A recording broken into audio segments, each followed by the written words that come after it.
You've finally done it. You're diving into the end game of Lost Ark. You've done your solo modes and it's time to dive into some group raids, and maybe you're gonna be met with the phenomenon that's called that you're gonna get gate capped, and especially because of a metric called combat power. So here we have my bard, which has at support level 2957 combat power. So you may be seeing this and it's like, okay, this is good, this is bad, whatever you can think about it. But now you may be wondering, how do I actually get more combat score, or how does it change all the time? First of all, combat power is going to be based on what you're currently wearing, okay? So right now you can see I have 2778 combat power, but that is with a 24 set of wildfire. So right now if I would apply, it would still be good. But if they're, for example, asking 2900, if I would have a full card set equipped, boom, I suddenly gain 200 combat power. So it's very important that you're wearing your best possible gear when you're applying to a party, because of course your combat power is based on what you are wearing. So, up next, of course, what are some important metrics for combat power that you're maybe missing as a new player? First of all, of course, the biggest one is going to be, and the most expensive one is going to be gems. I'm not really going to be focusing on that, but I'm going to show you the difference as well. So here we have ourselves a full set of 8, 9, and 10 gems. And of course, right now we're 2957. 2957, I'm going to type that in the chat. Then if I equip myself, let's just say I have one level 7 tier 3 gem still for some reason. Look how much combat score I'm going to be missing. Okay, we're going to take this off. And we're going to be losing 200 combat score. Okay? So the difference between you swapping it out for a new 8 is 200 combat score. So you can see that gems have a very big influence on your gear. So of course from the game you get yourself a free set of 6s and 7s. So maybe you're getting an 8 or upgrading to 1 or 2 8s or a few 7s more can already give you a big boost in combat score. Okay? But these are expensive, I get that. Same with engravings. Engravings, what you have to know is that some of them are actually really cheap. So I'm right now going to quickly swap over to my DPS set, right? So if we go to DPS, I'll apply arc passive, engraving effects. We're right now going to see we're at 3052. Okay, you can see I have a lot of relic engravings, which are very expensive, right? You know, this is like 4 million, 4 million, 4 million, you know, to get these maxed out. And I get that you cannot get this as a new player. So let's just say you do not have a maxed out one. We're going to get ourselves a cursed doll right here. Cursed doll right now is free, and we're now dropped to 2918. But what if we, for example, take a engraving like Stabilized Status? Let's take a look at this one, for example. This one's going to give me 14% damage. Stabilized Status at Relic is going to give me 17%, which is 3% more. But maybe like, okay, this is a Relic book. But if you then, of course, go out and go to the market and type in Stabilized Status, you will find out that Stabilized Status is going to be only 7,000 gold per book. You need 20 of these. So that, of course, means for 150,000 gold, you get yourself 3% damage. And as well, if you look right here, we're going to go from 2918 to almost 3,000. It's not as much as our Raid Captain was before, because Raid Captain gives more as a base, but still, it gives more, and it's only 150k upgrade, which is actually very nice. So, of course, now we know that gems give good stats, like very good. Engravings give decent ones as well, but of course, because they're so expensive, they're not worth upgrading unless they're the cheap ones, like MP Efficiency, like, of course, like you saw right there, Stabilized Status. They're very good and very cheap engravings, and it'll give you a nice combat score boost for, like, a low price. We've seen the cards, but what about the big ones? So the big screen you see right here. Okay. This is, in my opinion, the biggest reason why people are losing combat score compared to if you see other players with the exact same gear. So no difference in gems, no different in books, no different in cards, but they have like a few hundred more combat score. Okay. So the reason for that is going to be simple. They have not finished their arc passive, okay? So you can see right here in my arc passive, I have full karma on all of these, right? Which gives me more points. But let's just simulate that we didn't have this karma. Like right now, we are going to be 3052 combat score, okay? 3052. But let's say we are missing only one piece of Aegir gear. We can only have 2 Standing Striker, okay? Let's just say we've done no horizontal, we've done no enlightenment potion farming. So, of course, if you do not know, if you go to your codex, type in enlightenment potion, and you can see there's 4 potions to get. You have to get all of these regardless. If I do not have these, of course, we're losing some damage as well. And the damage we'd be losing is, I think if I remember, you would be this. Without any enlightenment potions, with new accessories, etc., you would be this, okay? So, the big issue with this, of course, is we do not have leap unlocked either. Like, let's just say we even got an ancient bracelet, we've done no karma as well. So we are 0 karma, 0 karma, 0 karma, and 0 enlightenment potions farmed.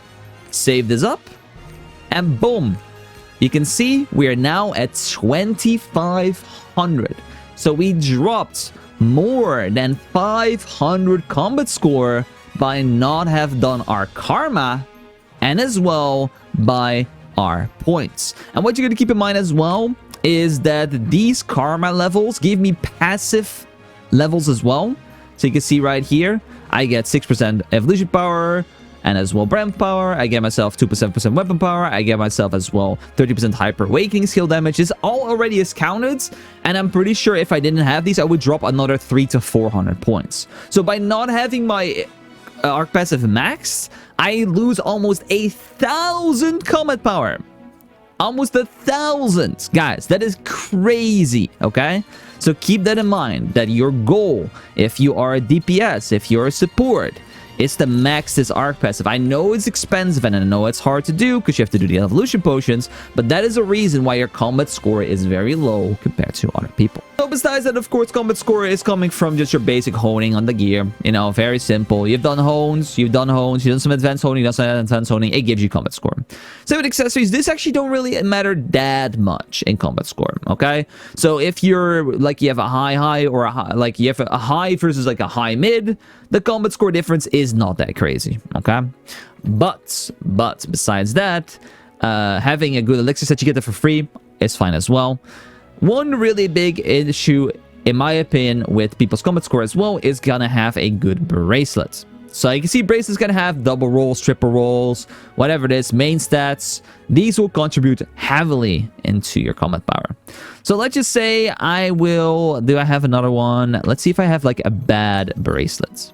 So a bracelet that's gonna give me combat power. Let's get this one right here. So I have a bracelet right here that is a good one. And I have a bracelet that's a bad one. It's like a support-ish bracelet. I think my very first bracelet I ever cut for DPS. So we're going to go from 3,050 combat power to a bad bracelet, which is going to lose me around 150 combat power. And this one still has double stats as well. So if I wouldn't even have double stats or low stats, I would lose even more. So good bracelets can differ a lot. Let me take a look again at if I go quickly to my support, because my support is a really good bracelet.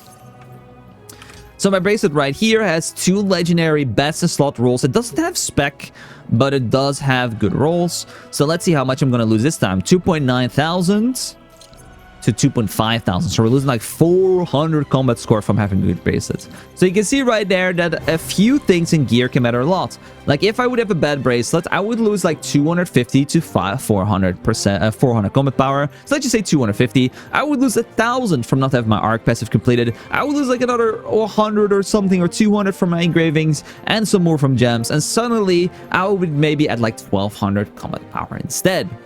So you can see that it kind of snowballs out of control for everything. So of course, what would be my #1 tips for you guys to get more combat score? So first of all, of course, that was getting yourself all your horizontal done, including as well your skill point potions, because these are actually counted as your base skill points. It doesn't matter if they're going lower or not. So you can see it doesn't affect my combat score at all.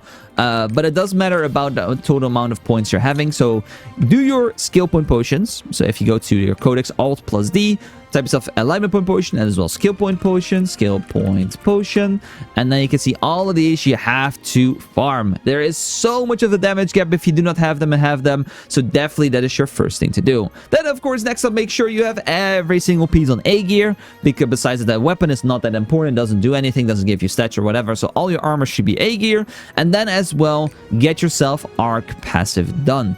So what do I mean with that? With karma, in my opinion, what you should do is level and max out your 4th node. So if you're going to get yourself karma from Brelshaza, you're going to get as many points, and you're going to upgrade it until this number says 3 out of 3. For Bard, it's a bit of a different special case. It's 2 out of 3, but for every other class, it's 3 out of 3 in here. Then once you've done that, then you're going to go out and go for level 6 on the lead bracelet to get yourself the level 3 on your T-skill. And then you're going to go back to alignment tree, finish this one off, and then you're going to get yourself this level 6. Okay? But the minimum one you want to do is at least 3 out of 3 nodes here and level 2 out of 3 on your T skill. That is the minimum you should go for, and of course I know it's a lot of gold for new players. Definitely get that. Then if you're DPS, I would highly recommend if you look into engravings like stabilized status, and as well if you can run it maybe max efficiency and max efficiency increase for MP, because these are actually really cheap to upgrade and definitely worth doing. This one's like 240k, this one's 150k, and if they are max, they are like a cheap upgrade for the amount of damage you get, so it's very good. And last but not least, of course, as well, make sure that you have done your transcendence. It's very important. It gives you a lot of damage.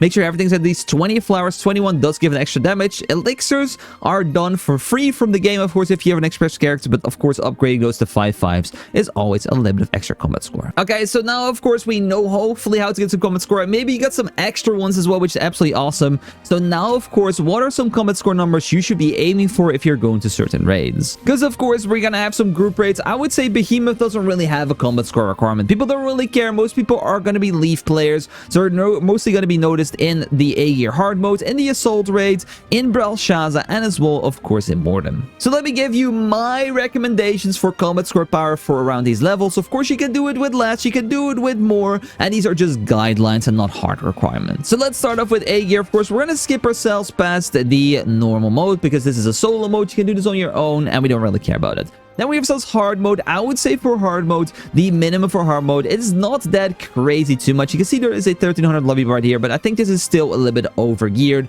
I would say 1150 around for Aegir hard mode. It is totally fine, 1150 I think, to clear it with this. This is not really a super hard DPS requirement raid, but of course it would make you a little bit more comfortable. So 1100 to 1150 should definitely be a good number to go for this one. Then up next in the next item level, of course, that ties into the strike rate, which is 1680 as well. This one, in my opinion, has a bit of a higher requirement because even though it's the same item level as the Aegir, it does have the same DPS requirement as Braille hard mode, which is 10 eye levels higher. So in my opinion, you can see you're gonna already see a lot of parties asking 1300. In my opinion, 1250 is around the average requirement for this raid. You can do it with less, but of course you have to keep in mind that people that are new are gonna do less damage on raids. So 1250 to 1300 is a reasonable thing to ask for. I think 1250 is, you know, a good metric for this one. Then, of course, we have Brelshaza, normal mode, and hard mode. I would say, again, 1150 for normal mode. Same a little bit as the Aegir. It's 10 levels lower than Aegir hard mode is, but I think it's around the same difficulty level. So around 1150, you should be good to go. Then, of course, again, we have ourselves the Brelshaza hard mode, which, in my opinion, is 1250 to 1300. It is just a bit of a tricky one, especially on the hard mode. So I would definitely recommend 1250 to 1300. You can do with less, definitely, but that is my recommendation for this raid, 100%. And then, of course, we're going to go into Mordum. We have Mordum normal mode at 1680, and we have Mordum hard mode at, of course, 1700. So I would say for Mordum normal mode, yeah, 1200 is pretty good. Like, I would say Mordum is not the craziest, hardest raid there is. 1200, 1150, you can even do it with that. There's not that much requirements. It's not as tricky as the hard mode Brelshaza or as, well, you know, like Aegir and stuff. I think it's a very simple raid. So we have those requirements, of course, and then we go into the hard mode. And hard mode, I think, to be honest, because you're 1700, I would say 1550 is like probably like I would say 1500, 1550 is like kind of the minimum. You can see some people are going to be below that, but yeah, you can see right here, 1400 combat score. They're not going to do that much, guys, especially in hard modes. Yeah, I would say at least 1500. Ooh, 1100. They're gonna have a hard time. Maybe he has some. Yeah, okay, this is just a bugged combat score. I was like, 1100 is not correctly there. But yeah, I would say like 1500, 1600 probably is a good way to start it. I think 1500 you can definitely do it. but you're gonna be on the edge for good DPS in my opinion. But there we go. As you can see already, the gap between like some normal modes and hard modes and like the really 1700 eye level raid requirements, it's just a few hundred combat score. And you already saw by the systems that we're following, that systems that I showed off, those few hundred combat scores is actually very easily reachable. But it's just because people do not upgrade the things, people do not look at the upgrades that they can get. Their combat score just doesn't change much, and they're like 1100 when they're 1700, and they're like, why am I 1100 at 1700 eye level? That is just because you have not done your horizontal, you have not done your unlocks, and you have not gotten any other super small upgrades. But there we have it, guys. I hope that explains combat power, how to get more, and maybe why you're lacking some of it as well. If you guys did enjoy it, I highly appreciate a like down below, guys. Subscribe if you're new. Thanks so much for watching, and see you guys again soon for another video. Take care.